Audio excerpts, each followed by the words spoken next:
I'm out. I'm out. I'm out. I'm out. Welcome to Speak On It with Who You With, Kurt, though. I'm M. I'm M. I'm M. Who You With, Kurt. I'm M.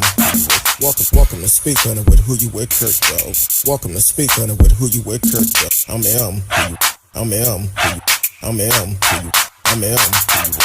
Welcome to Speak On It with Who You With, Kurt, though. Welcome to Speak On It with Who You With, Kurt, though. I'm M. Welcome. I'm M. Welcome. I'm M. Welcome. I'm M. Welcome to Speak On It with Who You With, Kurt, though. Welcome to Speak On It with Who You With, Kurt, though. I'm M. Welcome. I'm M. Welcome. I'm M. Welcome. I'm M. I'm M. Welcome to Speak On It with Who You With, Kurt, though. Welcome to Speak On It with Who You With, Kurt, though. I'm M. Welcome. I'm M. Welcome. I'm M. Welcome. I'm M. Welcome to Speak On It. Welcome to Speak On It. I'm in. Welcome to Speak On It. Welcome to Speak On it. I'm in. Welcome to Speak On It. Welcome to Speak On it. I'm in. Welcome to Speak. Welcome to Speak. I'm in. Welcome to Speak. I'm in. Welcome to Speak. I'm in. Welcome to Speak. I'm in. Welcome to Speak. I'm in. Welcome to Speak. I'm in. Welcome to Speak. I'm in. I'm in. Who You With, Kurt, dog? Welcome to Speak On It with Who You With, Kurt, dog. I'm Who You With, Kurt, dog. Hopefully y'all had a great day today. Happy Wednesday to everyone. Had a pretty good day. Before we get this party started, I want to say happy anniversary to my wife. 14 years today. It's been a great ride, and I'm looking for many, many more to come. So happy birthday to you, baby. Want to welcome everyone on Facebook, YouTube, Periscope, Twitch, Twitter, D Live as always in the house, and also Anchor FM. We are recording those shows live, and we will be putting them up on that platform. Also, you could take the time out and subscribe to the channel on Anchor.fm and be a part of supporting the show. It's just $2.99 a month, so definitely take advantage of it. Today, we actually have a full schedule for today. I forgot to update my my alert on my monitor, but there was a shooting today in Winston-Salem, North Carolina. Winston-Salem at a high school. One person dead, and the shooter is arrested.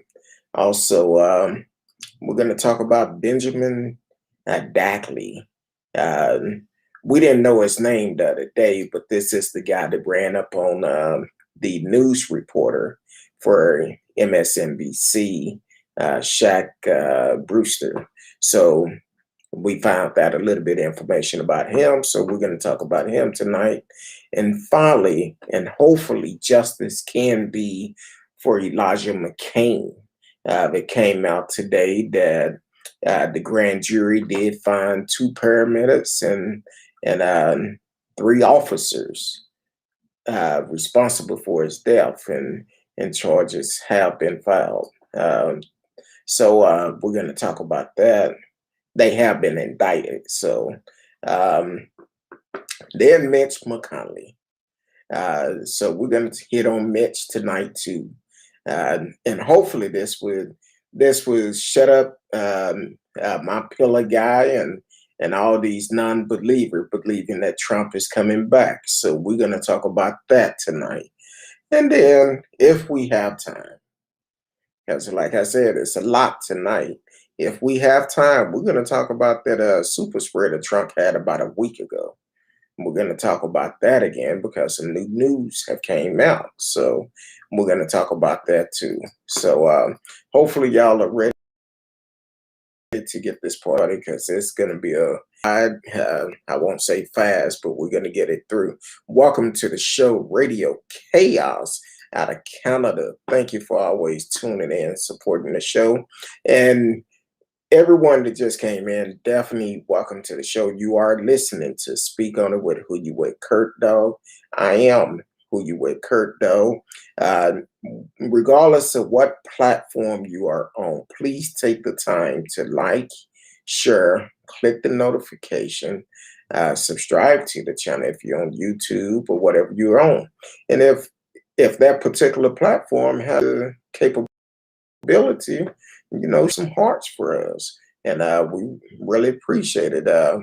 Um, yeah, I kind of moved it over my screen over a little bit tonight. I wanted to see that background, the Dallas background, for people can see we are in Dallas. That's the ball right there. But so I kind of moved it up, made myself a little bit bigger, not real big. Didn't want to take up the full screen. So um, so hopefully I, I guess I need to move it over a little bit because looking at my monitor up there, I'm a little bit too far over. So let me adjust that real quick. Hold on. Abracadabra. Bam. I believe that'll do it. So this shooting that happened in Winston-Salem, North Carolina. I keep want to say South Carolina for some reason. The story is still sketchy. But it happened this morning. Authorities say one following a shooting at Mount Tabor High School in Western response in school lockdown. The Bethlehem Chavez Nard William Jr. His speech wasn't immediately available. A suspect was taken into custody without incident Wednesday evening. The sheriff office said did not identify the suspect. The school was forced to lock down Wednesday, according to a statement from Forsyth County Sheriff Office. Earlier report indicate multiple shots were fired at the school. The sheriff office said, and the Winston-Salem Police Department have secured the campus, according to the statement. But there doesn't appear to be a suspect in custody. Officials confirmed that all other students were safe. We have no confirmed information of any other shooting or injuries, police said in a statement. Fantiza Hans said she was on the phone with her sister, a student at Mount Tabor, shortly after noon. She said she heard multiple gunshots fired at the school. Tammy Moore was among a group of parents gathered at Polo and Petrie Road.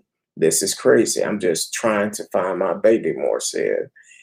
She spoke to her grandson, Lonzo Day, and he told her that he got pushed into a locker room when the shooting started. He was unarmed.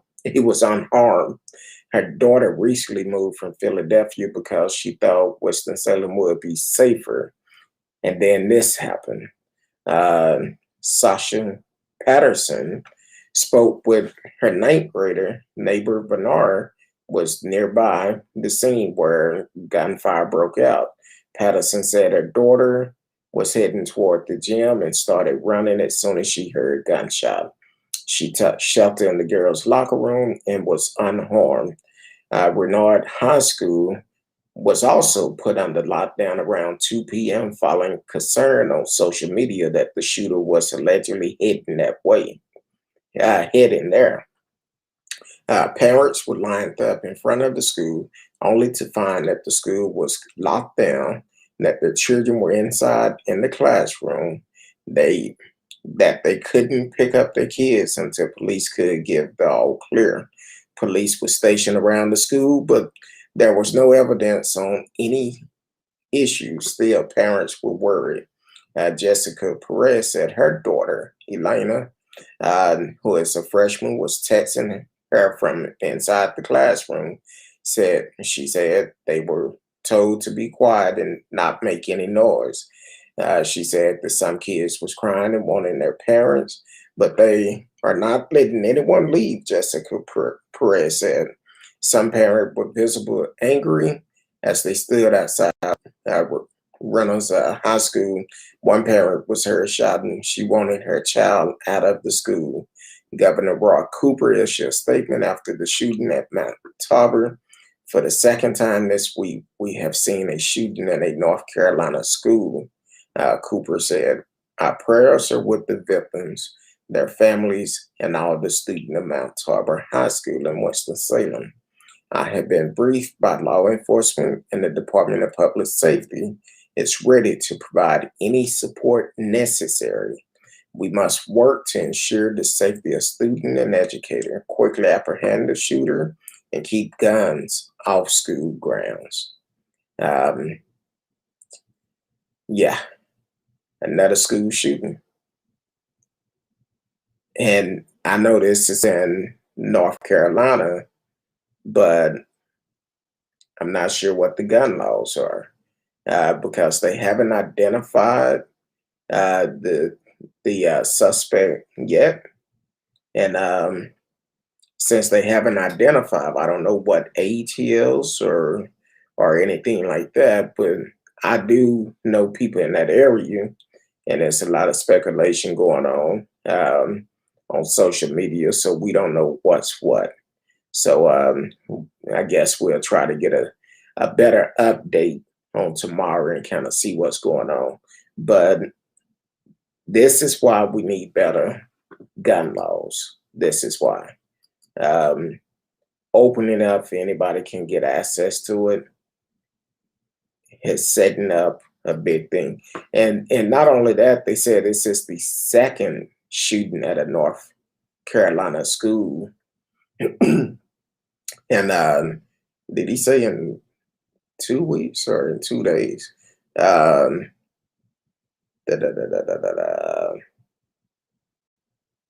trying to make sure if he said no, that's the second time this week that had been a shooting at North Carolina school. So that's crazy. Welcome to the show, T-Cal.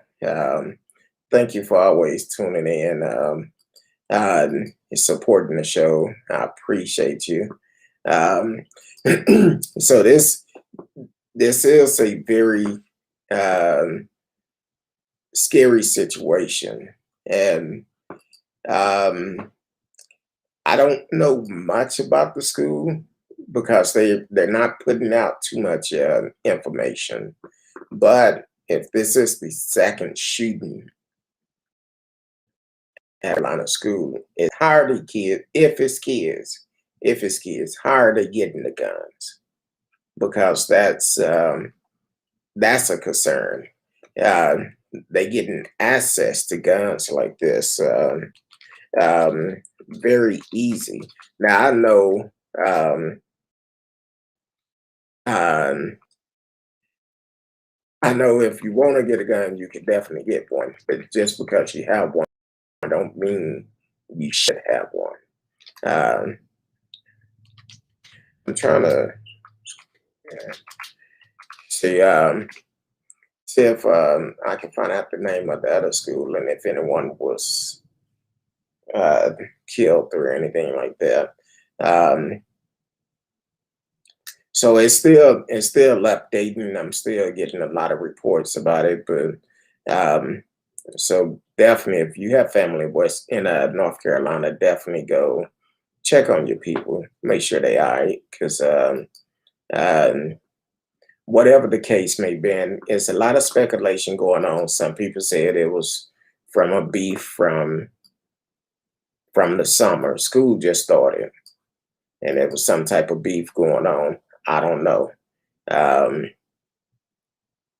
This is not good. So hopefully, praying for the family and also for the people involved. Because can you imagine your child go to school and not coming home?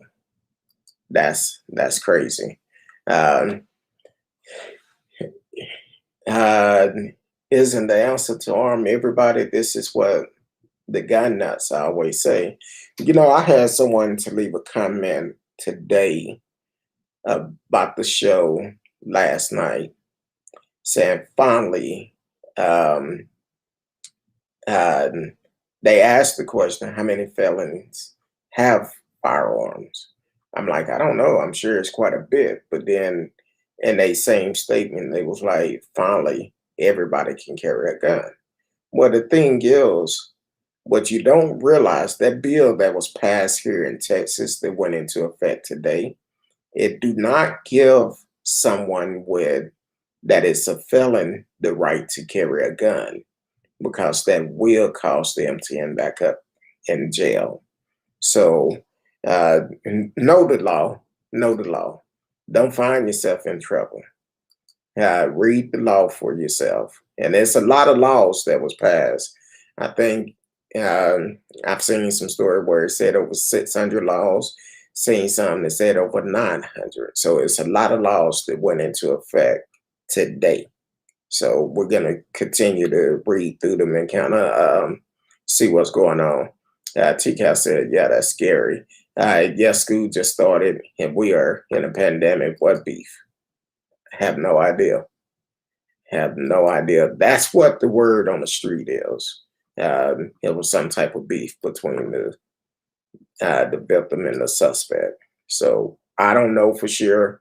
I'm gonna wait until more information come out before I speculate on it. But talking with people in that area, that's what the word on the street is. But I don't know. So how much time we have? The other day we talked about MSNBC news reporter was doing an update on Hurricane Ida in Gulfport, Mississippi. And then a white pickup truck roll up on him.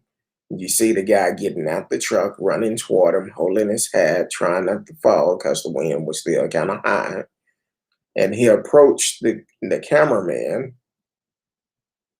Then he turned around and approached the reporter, and the reporter that was back in the newsroom said, "We'll be back with him. I'm sure he's okay. We'll be back." Well, they identified that man, and I'm gonna just say this: you doing some dirt. Why are you bringing attention to yourself? His name is Benjamin Eugene Dagley.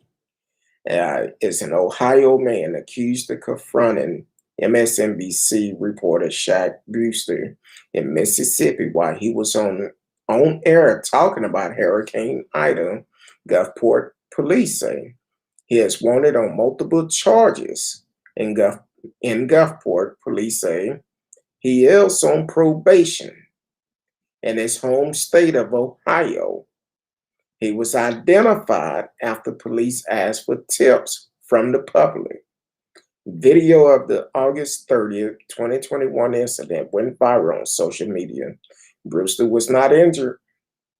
An arrest warrant charging the 54-year-old Dagley with 2 counts of simple assault, 1 count of disturbance of the peace, and 1 count of violation of emergency curfew was issued on August 31st, 2021. Gulfport police said in a press release. According to police, Gulfport Authority contacted the Cuyahoga County Adult Probation Department after reviewing Dagley's criminal history and determined there could be a possible probation violation in Ohio. One of the conditions of Dagley probation including restriction on travel. Police said Dagley lived in Wooster, Ohio. Further investigation revealed that Dagley had left the area and is no longer on the Mississippi Gulf Coast. The press release said the Gulfport Police Department would like to thank the public for coming forward and helping identify Dagley. And they say, here what you need to know about Benjamin Dagley. He could be heard saying, report accurate, while running up to Brewster and getting in his face. Gulfport police said Ben Dagley confronted MSNBC correspondent Shaq Brewster on Highway 90 on August 30th, 2021. By 12:38 p.m. during a citywide curfew, police put out a request for help to identify him. Um, the video showed Brewster reporting near the water about Hurricane Ida.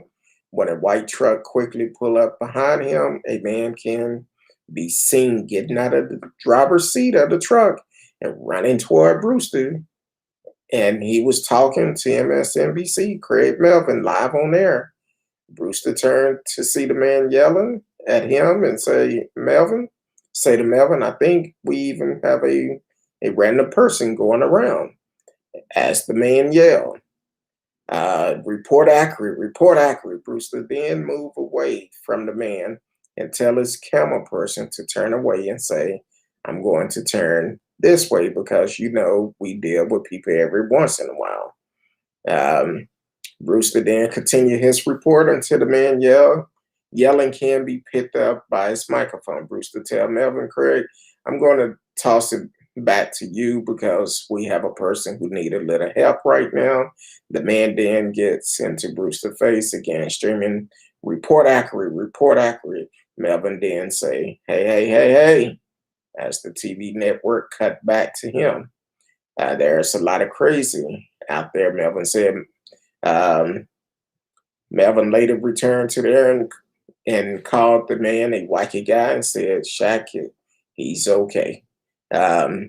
So secondly, what they say you need to know about Dagley, he pled guilty to vandalism, inducing panic and attempted assault after drilling holes into tanks of dangerous chemicals at a company he previous owned, not worked at, owned, sending an employee to the hospital. So he was arrested in 2017 in Ohio in the incident at a company he once owned, Cleveland Planning, according to Cleveland.com. Dagley, being 50, was accused of breaking into the electroplanning company and drilling holes into tank containing dangerous chemical. One employee was hospitalized for exposure to toxic chemicals. Police said at the time, adding that the incident could have caused an environmental disaster. That's one thing. That's the second thing. Dagley has other previous arrests on his criminal record, including severe traffic violation. And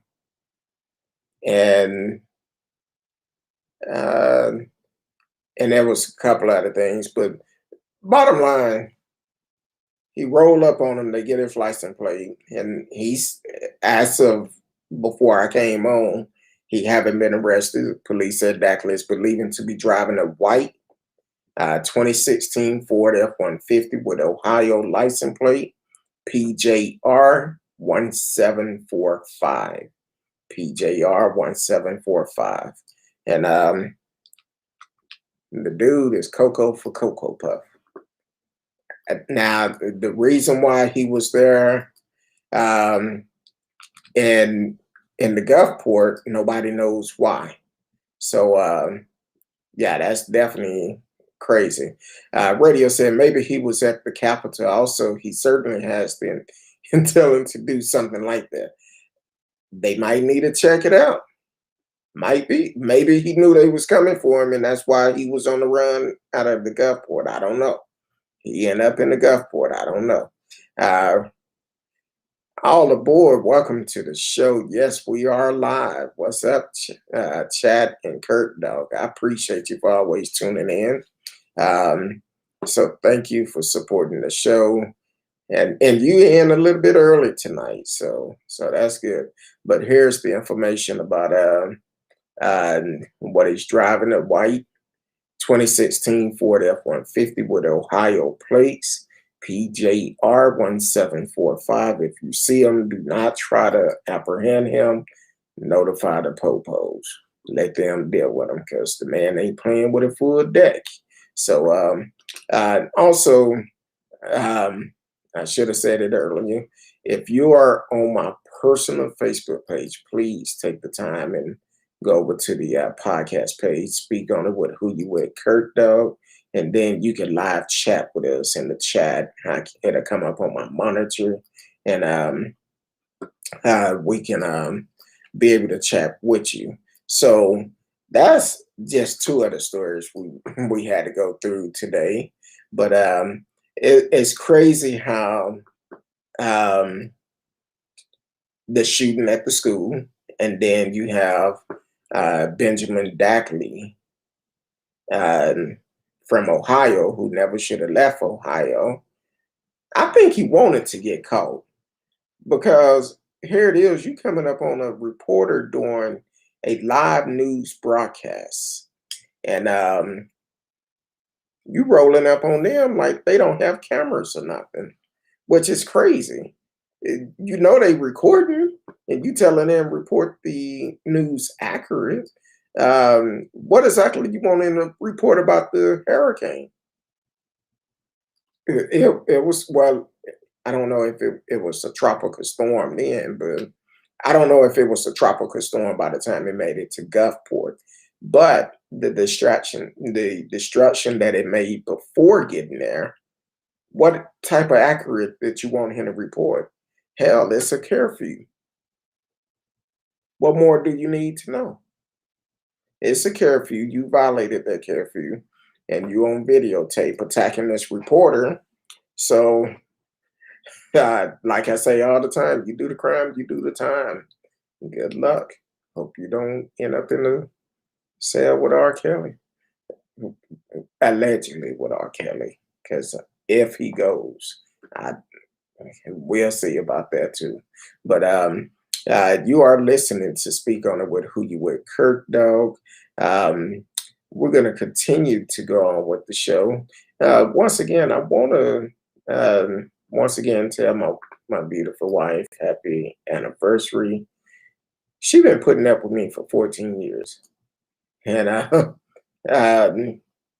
so it take a strong woman to deal with me. I'm not a hard person to get along with, but 14 years is a long time. So I appreciate her for dealing with me with the up and down. And I was talking to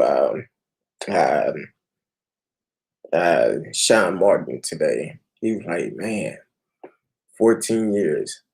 I'm like, "Yep, been on this." And Sean actually, him and his wife, been on this journey with us this whole time. So I appreciate them. I tried to respond to all the message on Facebook, and unfortunately, uh, I couldn't respond to all of them because when I got off the air last night, it was about midnight when I shut it down. But I put a message up, and I was doing good then. I was doing good at first, and did good. Um, um, I was actually rolling with it. Then I had an appointment I had to get to. And I looked at, hey, I tried. I tried. I might get it done by the end of the month. I don't know. But I want to thank every wish us a happy anniversary. Appreciated all the people that did it, and that's what we did. You are listening to Speak On It with Who You With, Kurt Dove. We're actually going to go on to Colorado. So we talked about this show um, a while back. This story, I said a show. T-Cal, thank you, said I was going to say she must be a strong woman. Dealing with me for 14 years, she have to be strong. You seem to be a good man. Congratulations to you both. Thank you. I appreciate it. So it came out today that after they shut the case of Elijah McClain death, and then the outpour that came out, we did a story about it.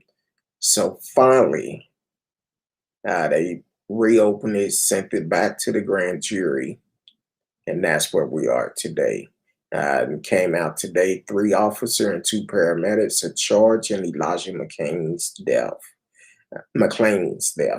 A grand jury has issued charges in the 2019 death of Mr. McClain, a young black man who was put in a chokehold while walking home from a convenience store. A Colorado grand jury indicted 3 police officers and 2 paramedics in the death of 2019 death of Elijah McClain, a young black man who had been walking home when he was stopped by the police, put into a chokehold, and injected with a powerful anesthesia. The Attorney General of Colorado announced on Wednesday. Attorney General Phil Weiser, who had been named as a special prosecutor in the case, announced the 32-count indictment almost 2 years to the day after Mr. McClain's death. Our goal is to seek justice for Elijah McClain, for his family and friends, and for our state, Mr. Weiser said in a news conference announcing the charges. The coming months of investigation, protests, and calls for justice by Mr. McClain's family and friends that were amplified by the nationwide protests after George Floyd murder. We're here today because Elijah McClain is not here, and he should be, Mr. Weiser said.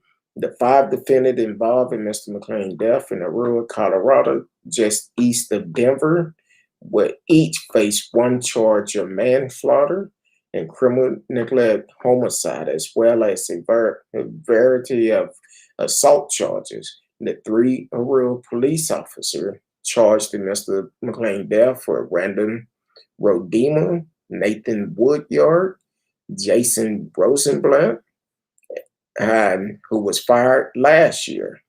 The paramedic are Jeremy Cooper and Peter Shachonic of the Aurora Fire Department. The city indicate that the officer and medic still with the department would be suspended without pay.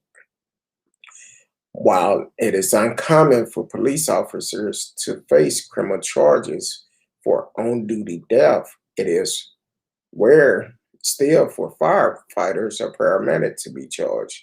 The indictment, unsealed on Wednesday, accused the paramedic of failing to follow medical protocol before and after they injected Mr. McClain with ketamine.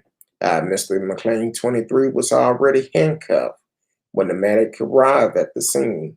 And the indictment say they did not talk to Mr. McClain, check his vital sign, or properly monitor him after giving him a powerful drug. An autopsy report by the Adams County coroner said that the cause of death was undetermined and that it could have been a result of natural causes, a homicide related to the Corte hold, or an accident. Mr. McClain's mother, Shanina McClain, said she had been praying for this day in the 2 years since her son's death. She has been fighting for answers and changes to Colorado laws by speaking out, giving interviews and testimony before state lawmakers. Anything, she said, to carry on the legacy of her son she raised as a single mother, sometimes barely getting by. It was my job to make sure the whole world knew about him and how he was killed unjustly, and through no fault of his own, Ms. McClain said in an interview on Wednesday. Ms. McClain said she was told about the criminal charges a day before they were announced. At first, she said the multiple count of assault and homicide seemed like a strapped number, but then import, she said, has been greatly sinking in. He never should have been killed, she said. Elijah believed in our humanity. He showed more humanity to those that killed him than the ones who were supposed to protect and serve him. He believed in our capacity to love one another.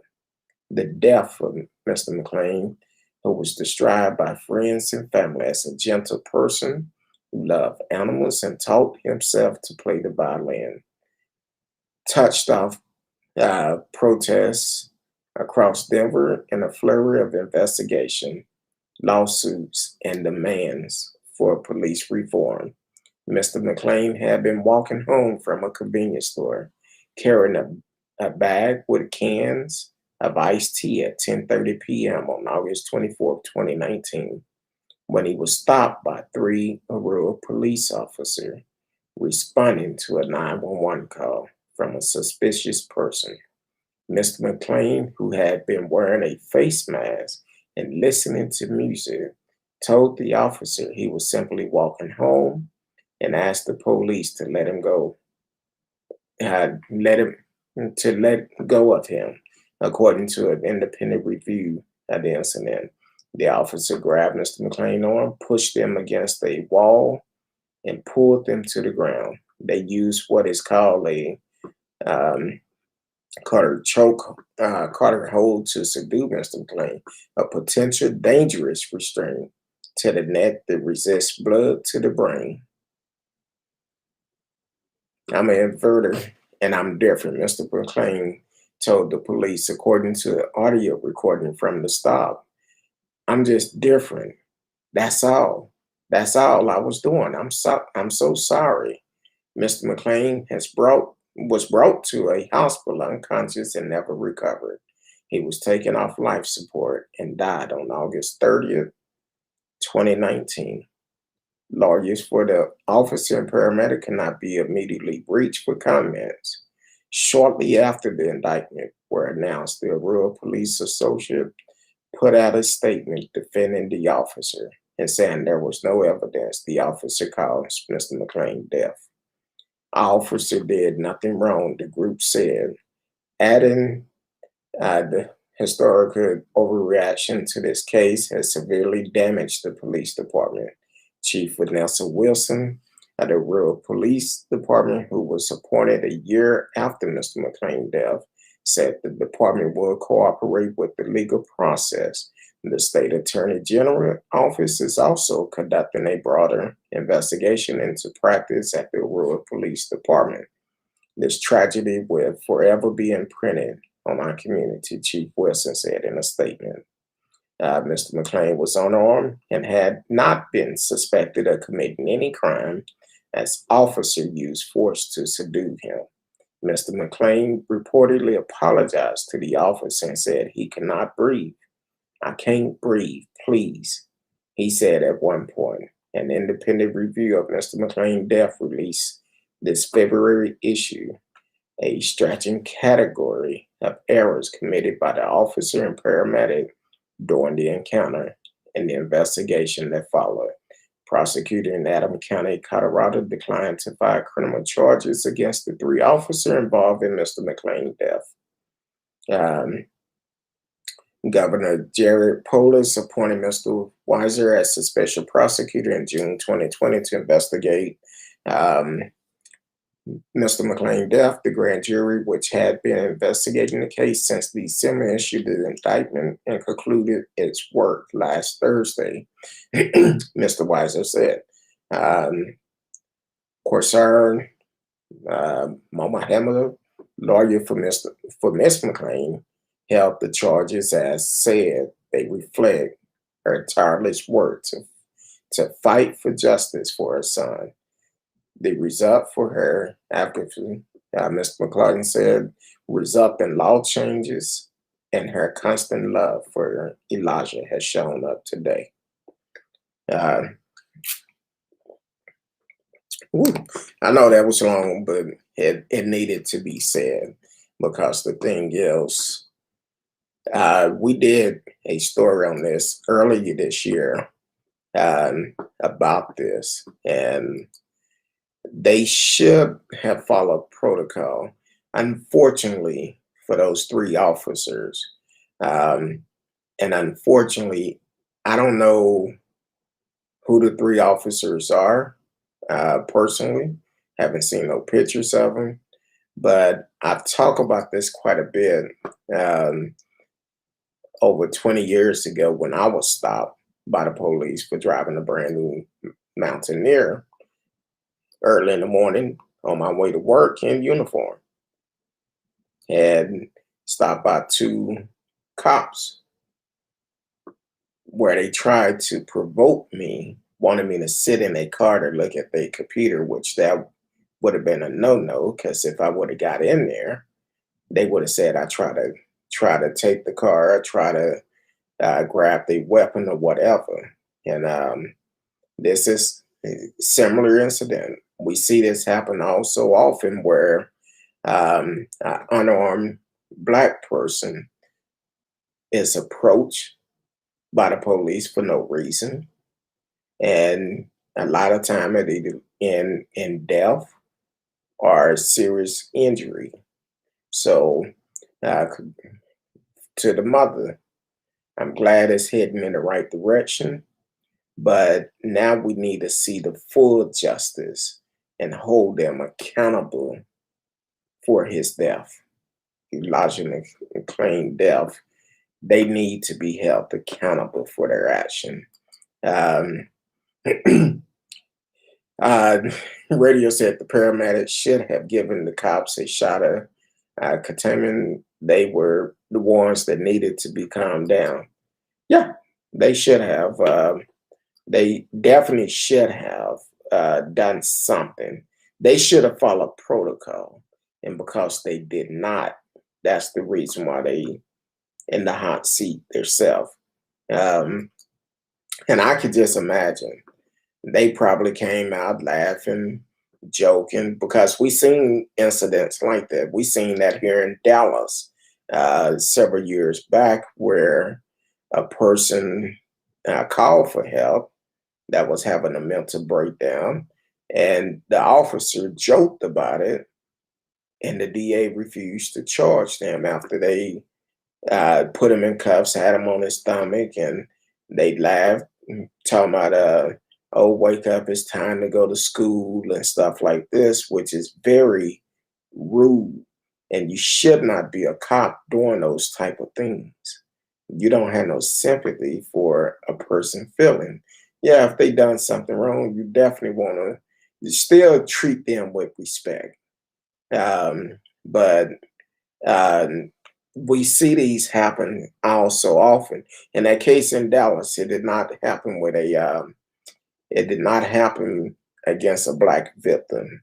The victim was actually Caucasian. I cannot remember his name, but I remember it happened off of 35 in Regal Road several years back, and the current DA uh, did press charges against those officers. So I'm happy to report that the grand jury did indict these officers and the paramedic, because when a person needs medical treatment, they're the best thing that you could get at that time, and they should have followed their protocol. So yeah, um, that's that's that's on herself.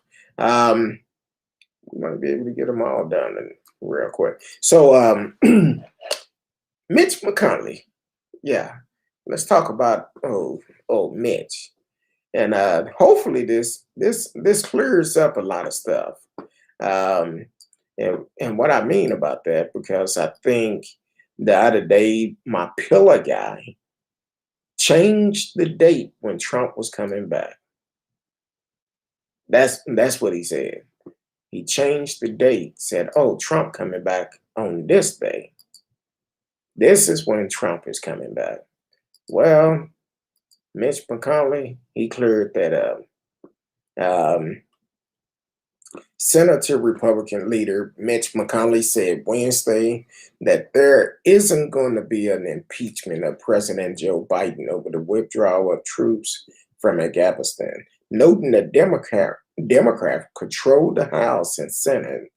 I think the way these behavior get adjusted in this country is at a ballot box. Oh, now they want to talk about voting, but then they start talking about fraud when they don't get their way. Said McConnell at an event in Pikesville, Kentucky. The president is not going to be removed from office with a Democratic House and a narrowly Democratic Senate. That's not going to happen. McConnell remarks came nearly a week after a suicide bombing attack outside Kabul airport, killing 13 U.S. service members and over 170 civilians. The organization that claimed responsibility for the deadly explosion is known as the Islamic State, or ISIS dash K. Um, some Republicans, including Tennessee Senator Marsha Blackburn and South Carolina Senator Lindsey Graham, have since said the president should resign or face impeachment. Biden defended his decision to withdraw U.S. troops in a speech at the White House on Tuesday, a day after the last American military plane left the country, marking the conclusion of the United States' longest war. Biden also paid tribute to the service members who were deployed, including the 13 who died in a terrorist strike. The bottom line is there are no evacuation from the end of a war that you can run without the kind of complexity, challenge, threats we face. None, he said. So hopefully, all these folks that think Trump is coming back in the office this year, Mitch McConnell just cleared that up. I don't want to hear that Trump will be back on this day, that day. Trump ain't coming back. And if y'all crazy enough to vote that man back in office, to the hell with it. But he's not coming back.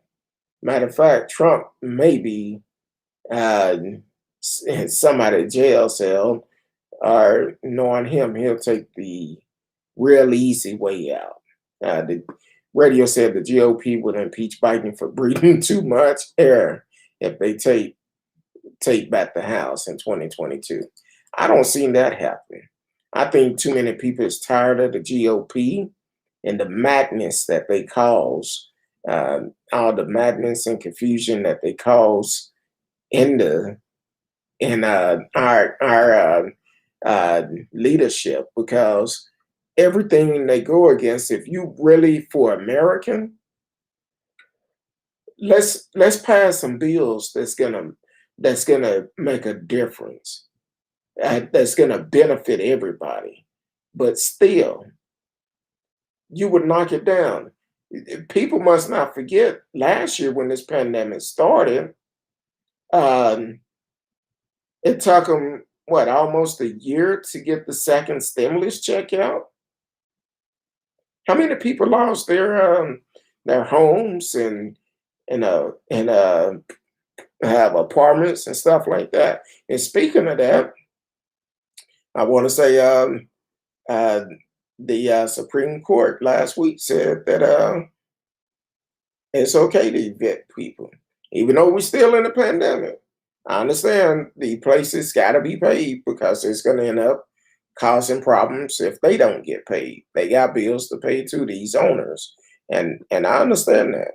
So, but some people abuse the system. Some people just can't do it. You got to choose um, between medicine and food and all of this. And if you don't have it, you don't have it. But you're gonna have to find somewhere else to go, unfortunately. Um, Radio said if Democrats don't turn out to vote in 2022, they have a good chance. That's why I talk about voting all the time on the show. Because I don't care who you vote for, get out and vote. And if you don't go vote, don't complain about nothing. Don't complain about one thing if you did not get out and vote. So that's your choice. But don't complain about it if it don't go your way. That's the way I see it. Don't complain about it. But also, and I'm gonna try to finish this up quick. I I go long winded. Out of It's my anniversary, so having dinner as soon as I get off. Um, so I'm not gonna be on here long. I'm gonna run through these other two real quick. If we don't get through it, we'll talk about it tomorrow with Miss Risky. But a week ago, Trump had a rally in Cullinan County, Alabama, a conservative school district where Trump held massively mega rally, suddenly reversed course on COVID mandates. Um, 1 week after Trump brought his traveling COVID circuit to town, nearly 1/3 of students in Cullinan County, Alabama, are out because of coronavirus. Um, there are very few places wider than Cullinan County, Alabama, and the 2020 presidential election, 88.1% of Cullinan County residents voted for Donald Trump, according to the Cook Political Reporter. The home base of Alabama 4th Congressional District is quite literally the Trumpiest place in America. In a state known for racism in college football, Cullinan County was the site of two Alabama most notorious sundown town, including a sign warning visitor. Niggers, don't let the sun go down on you in this town. In a U.S. Congress report, the most violent of today, KKK grouping operated a campsite in Cullinan, suspect to be located on the 47 acres property owned by Alabama Grand Dragon. To be fair, it was a long time ago, in 1980. So, of course, Cullinan was the perfect location for Donald Trump and bulletproof vest wearing insurgent promoter Mo Brook to hold uh, while people would start to announce Brooks' run for the U.S. Senate, signing the hit song Mask. We don't need no stinking mask. An estimated 50,000 mega muffins attended the biggest political rally in history of the state to enjoy America's newest virus sensation. Apparently, they knew the words to all the song. Since the Caucasian COVID convention, the anti-mask, anti-vaxxer parents of Colin have realized that the feeling making their chest swell with pride is actually tiny bits of coronavirus multiplying in their lungs. Now, the county is in the threshold of the worst spot of COVID cases this year. An average of 76 cases per day were reported in Cullinan County. The New York Times report a 32% increase from the average 2 weeks ago. Because Alabama doesn't have a robust contact tracing program, it is impossible to directly arbitrate Cullinan County's spike in COVID cases to Donald Trump. However, Cullinan 14-day rise in positive cases more than double the state increase. And while Alabama hospitalization rate has risen by 16% in the last 2 weeks, Cullinan County is seeing a 90% increase.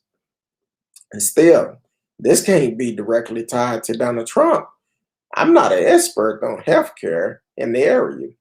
There were people, I can assure you, that said, by golly, I'm going to see that Trump rally. I've been waiting on this forever.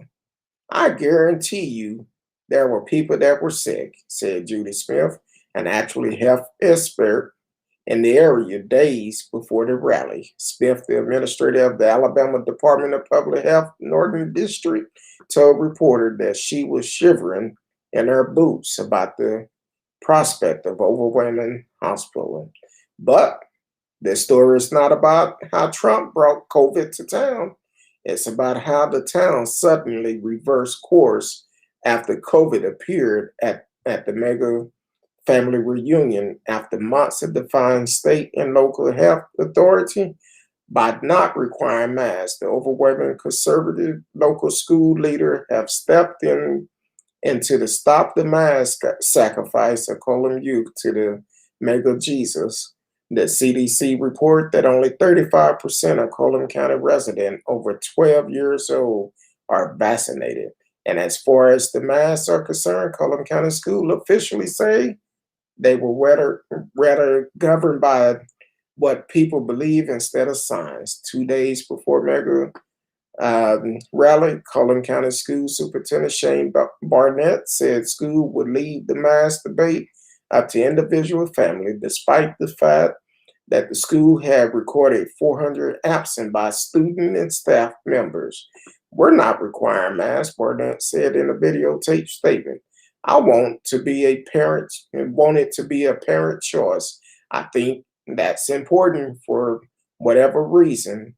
Some people believe in masks, some people don't. And I'm not here to debate that today. Apparently, guidance from the Alabama Department of Public Health, the CDC, and every sane doctor on the planet is not as valid as advice from Donald Trump and his coronavirus breeding cohort for whatever reason. Then COVID came to town and suddenly everyone changed their mind. On Wednesday, August 25th, 4 days after Megapalooza, the Coleman County Board of Education announced 5 schools would temporarily transition to remote learning, explaining that it will uh, institute a mask mandate if COVID forced over 15% of the district students to miss school. The board noted that student enrollment absent due to either a positive COVID test or because they have been identified as a close contact is reaching 1/3 2 days later. They closed down the County Child Development Center. Meanwhile, in a separate Column City School District, CCS, and one mega maniac filed suit against the district for even suggesting that mask and vaccine work. On August 19, Brian Olstead filed a petition in the Cullum County Circuit Court asking the judge to prevent the district from continuing any advance in promotion of vaccine, providing vaccine on Cullum City ground, and the promotion of mass usage through any and all media, reports CBS 42. Um, it is not quite clear why Olga was so concerned concerning the fact that the CCS told parents that they wouldn't mandate masks. However, after the coronavirus cookout came to town, the school board changed its tune and implemented a mask mandate at 2 schools. For whatever reason, the board finally realized that COVID was, in fact, not on par with the seasonal flu, as Mega Matlock contend in its lawsuit, where we respect the choice of parents in regards to masks. These preventive steps are necessary to slow the spread of COVID. The school board explained on its Facebook page. This mandate will be for 2 weeks, beginning Monday, August 30th, and expiring on Friday, September the 10th at the end of school day. Everything would probably be fine after that. Everyone knows this will last only a couple of weeks. Cullum County School are 92% white and 1% black, while the much more diverse Cullum City School Districts only 90% white and 1% Negro. What the hell?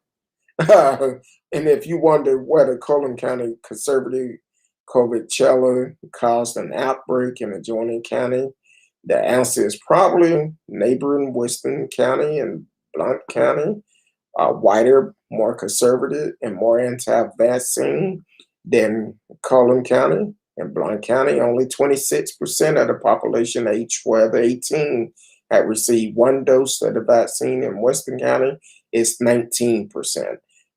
I know you're expecting a joke about how COVID is lighting up a Weston or hitting a blunt. Uh, but I'm not that kind of person. We should just be thankful that everyone is changing their tune, apparently when it comes to the coronavirus. They don't want that smoke. Um, that was actually courtesy of the Roots. Uh, so definitely, no matter where you are, um, protect yourself. Protect yourself. Radio said the great orange clown will be known as the super spreader president. Hey, he's doing what he have to do, um, doing what he have to do, and putting a lot of lives in danger. 50,000 people, 50,000 people, 50,000 people showed up, and that's my old town. Yeah, 50,000 people. Now, some people say, "Oh, that wasn't their fault." Yeah, but somebody came up in there. Yeah, they came up in there with all of that, with no mask. Came up in there sneezing on folks, shaking hands, hugging each other, coughing, sneezing, and you passing it from hand to hand, and then you go and get you something to eat, and you ain't wash your hands, and now you just tuck it all. Um, and I'm like, hey, I don't understand it. Um, he just doing what he got to do. Um, Radio said, "Why is he holding rallies? He lost." You're exactly right. He did lose, and they raised over $1 million. He's trying to raise up that fund to pay that $1 billion bill. That's why he's doing it. That $1 billion coming up soon. He gotta pay. That's what he's doing. Marcellus Smith, the hardest working man in Louisiana, is in the house. He said, "I'm here, I'm here, I'm here. Welcome. Glad you made it tonight." I think you be sitting back listening when I say I'm getting ready to get off there. You pop in. No, but I know you working. Um, I understand you working. You got to do what you got to do. But definitely support yourself. Continue to protect yourself, and make sure that even what they say on the news, continue to wear your mask. Continue to protect yourself, regardless of what they say. This is not a game. It's not a drill. It's not like how it used to be, and when we was at school, when they do the fire drill, tornado warnings, and we used to line up in the hallway, put our head between our knees and hand behind our head, or go out in the fire drill. And in Texas, it was hot. So yeah, this is not that type of drill. This is real. So definitely protect yourself. Now, also, I wasn't going to hit on it, but since Anchor already stopped, because that was a long story, I thought I had enough time to read it. Uh, Marcella said, "I get my next vaccine Saturday. I'm still wearing my mask." I don't I don't blame you for wearing your mask, even though I had both of them. I still wear my mask. Wear two of them to be exact. So I don't care. People look at me crazy, as long as they don't say that. But yeah, I definitely wear my mask wherever I go, and so continue to protect yourself with that.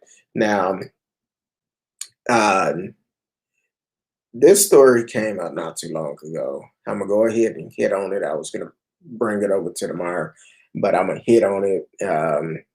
Once again, I want to thank everyone that wished my wife and I happy anniversary. 14 years. 14 years. A like I said, I'm in counseling, so I can tell you, it ain't always and haven't always been good, but you learn. And thank God for my counselor because she probably would have broke my neck if I didn't get it. Yeah, but I thank God for that. And 14 years is a long time, and I thank God for bringing her to me. Um, So this story came out. Another Trump organization executive to appear before New York grand jury as prosecutor probe former president business.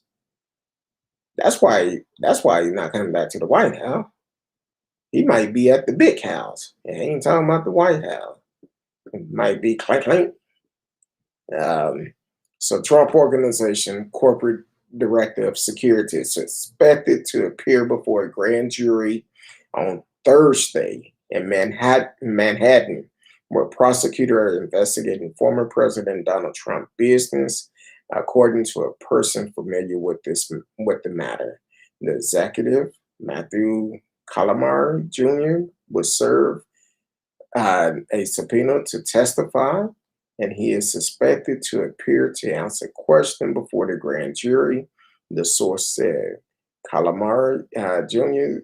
is the son of the company chief operating officer, a longtime Trump deputy, who is also under scrutiny by prosecutor in the Manhattan District Court District Attorney Office. The Wall Street Journal has first reported on Calamar Jr. Expected grand jury testimony under New York state law. Kamar Jr. will be granted transitional immunity on the subject.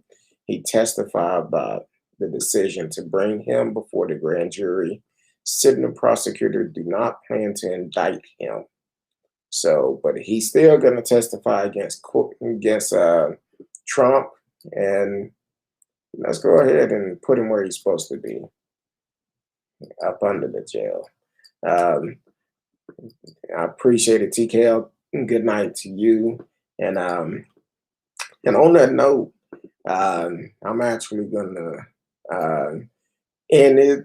Yeah, it's kind of late. Wife just been working. We both tired, but we finna eat dinner. And no, radio, we're not going to the kid tonight. No, not this late. I don't eat steaks this late, but we probably go out to dinner tomorrow because we had it been a rough week for us, busy week for us. I won't say rough, a busy week, but um, other than that, tomorrow night Miss Risky will be in the house. I talked to her 2 days in a row this week. um, so she will be in the house tomorrow. We are working on some things. Um, I appreciate it, Marcellus, and uh, someone came into the chat last night and asked about um, the statistic of transgender attacks and murders and all of that. We will be covering that tomorrow. So hopefully you are listening tonight. I did the homework last night. Miss Risky is getting updated on it between tonight and tomorrow, and we're going to discuss it tomorrow. So, along with some other things too. So, until tomorrow night, I love each and every one of you. Um, please stay safe, wash your hand, wear your mask, whatever you have to do to protect yourself. Until then, I love you. Until tomorrow night, if the good Lord said the same, peace.